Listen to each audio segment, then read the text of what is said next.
ဒိုင်ကိုလည်းမနိုင်တော့ပဲတရားရောက်တဲ့နျူကာဆယ်ကလူကြီးပေးအဝါကုန်းပေးလိုက်တဲ့မန်ယူ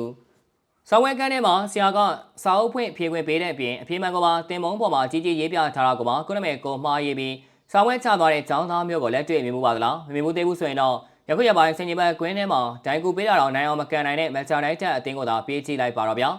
ပြည်သမန်လုံးမိပါဗျာ1-2ကနေအားလုံးကိုပြည့်လိုက်ကြိုလိုက်ပါရင်ဒီဘက်ပိုင်းကားရဲလက်ထက်ရှုံးပွဲမရှိဆန်ကြီးနဲ့ပြားရည်ဆန်ခီးထွက်နေတဲ့တင်းဒီဟာတရားရောက်နျူကာဆယ်အသင်းကိုပွဲချိန်ပြည့်မိနစ်90မှာဝီလီယံအိုဆူလာရဲ့အံပွဲအသင်းကိုနဲ့အတူနောက်ကိုတကုတ်ဆိုတဲ့ရလနဲ့အဆက်တကွဲရှုံးနေသွားခဲ့ရပါတယ်။ United Fan တွေအများနဲ့ညီးတွားလေးရှိတဲ့ဒိုင်မကူလောပါကွာဆိုတဲ့စင်ကြီးဟာဒီပွဲမှာတော့လုံးဝသုံးမရတော့ပါဘူး။ဒီပွဲမတိုင်ခင်ချင်းတွေကိုယဉ်ကြည့်အောင်အစင်လုံးနေရာကိုလူနေတဲ့ပြန်မဲ့တွေဖြစ်တဲ့တပါဦးကအခုကမတင်မဲ့ပဲရှုံးသွားတယ်။အင်စတိုမီလာဆိုရင်လည်းချယ်ဆီကို၄ဂိုးတကုတ်နဲ့အပြတ်အသတ်အထုခံလိုက်ရတယ်။ဒီချိန်ဥမာပေးရမယ်ဆိုရင်လမ်းမှာတင်းတောင်းစုပေါင်းနေတဲ့ခြေလက်မှတ်ကြီးကိုကောက်ရပါလေရတယ်။ဒီလက်မှတ်ကိုမှချွေးတော့ပြီးအမိုင်ပုံးနဲ့လှုပ်ပစ်လိုက်တဲ့လူမိုင်မျိုးနဲ့တူပါတယ်။ United ကဒီပွဲကိုနိုင်လိုက်ရင်အစင်သုံးနေရာကိုအေးအေးဆေးဆေးတက်ပြီးအမှတ်ဖြတ်ထားနိုင်မယ်ငပြောသေးအခွန်တော်ပြီးပါစတဲ့ခွန်ပေးနေတဲ့အခြေအနေမျိုးကြီးပါဒါပေမဲ့ United ကတော့တောက်လဲတွေလုံသွားခဲ့ပါတယ်ပရိုင်းနာချင်းချိန်ပေါ်မှာပွဲရဲ့အကြီးမားဆုံးချိုးကွေးဖြစ်သွားခဲ့ပါတယ်အဝါကပြခံထားတဲ့နျူကာဆယ်ကစားမဂျက်ကော့ရန်စီဟာ United ကသမားလက်စပန်ဖျက်တော့မှုမှာဟန်ဆောင်လဲကြတယ်ဆိုပြီးဒန်လိုကြီးကနှစ်ဝါတီနီနဲ့ထုတ်ပယ်လိုက်ပါတယ်ဒါဒန်လိုကြီးက United ကိုကဲညီလေးတို့ကိုကတော့တစ်ဖက်အသင်းကလူတယောက်ကိုရှော့ပေးလိုက်ပြီနော်မင်းတို့ဘာသာအေးစိနိုင်အောင်ကန်ကြတော့ဆိုပြီး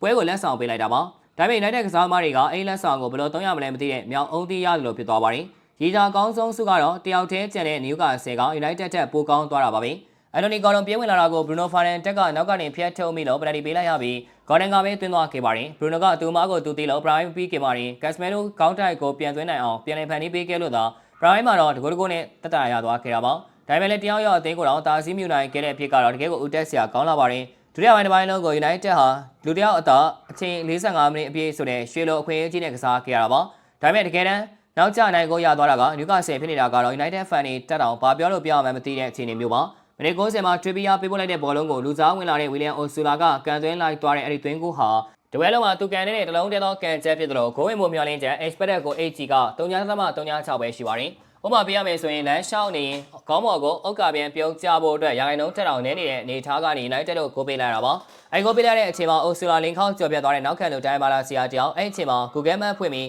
ကွင်းထဲမှာလမ်းရှာနေသလားအောင်မေးရပါတယ်။မဲပရိသတ်တွေရဲ့ဘွားကလည်းတကယ်ကိုတန်နေရလဲနေတာပါ။နီးပြအစ်စ်လာမယ်ပွဲနဲ့ဆက်တိုက်နိုင်မယ်။ပရိသတ်တွေကဒီတစ်ခါတော့ငါတို့တကယ်လာပြီဟဲ့။ Silence ကြီးဝင်စားတာပဲဆိုပြီးအပျော်ကြီးပျော်ကြမယ်။ပြီးရင်အခုလိုနိုင်ရမယ့်ပွဲမျိုးကိုမိနစ်90မှာအရှက်တကွဲနဲ့ရှုံးပြလိုက်မယ်။အဲဒီခါပရိသတ်တွေက TV ပိတ်ဟိတ်အသင်းကိုဖျက်သိမ်းလိုက်တော့ဆိုပြီးဒေါသတွေထွက်ကြပြန်ရော။ဒါမှမဟုတ် fan တွေရဲ့နှိမ့်စင်ကျင်းပါမယ်ရိုးရပွဲတော်ကြီးတစ်ခုလိုဖြစ်နေပါပြီ။အကျော်အပြင်ပြောမယ်ဆိုရင်တော့ဒီရှုံးပွဲဟာ United စစ်တဲ့ပိုင်းဆိုင်ရာအားနည်းချက်ကိုအဝေးစားမပါဘဲလမ်းမပေါ်မှာထုတ်ပြလိုက်တယ်လို့ပါပဲ။တရားရောက်နေတဲ့အသင်းကို HG 3.36လောက်ပဲရှိတဲ့ကန်ချက်နဲ့မိနစ်90မှာရှုံးပေးလိုက်တဲ့ United ရဲ့အဖြစ်ကတော့ဒိုင်ကူလာအောင်နိုင်အောင်မကန်တဲ့အသင်းဖြင့်ပြန်မဲ့ရဲ့တရေကွက်ကျဲကိုရောက်ရှိသွားခဲ့ရပြီဖြစ်ကြောင်းပါအဆုံးထိကြည့်ရှုပေးခဲ့ကြတဲ့အတွက်အားလုံးကိုကျေးဇူးထူးပဲတင်ရှိပါရခင်ဗျာ။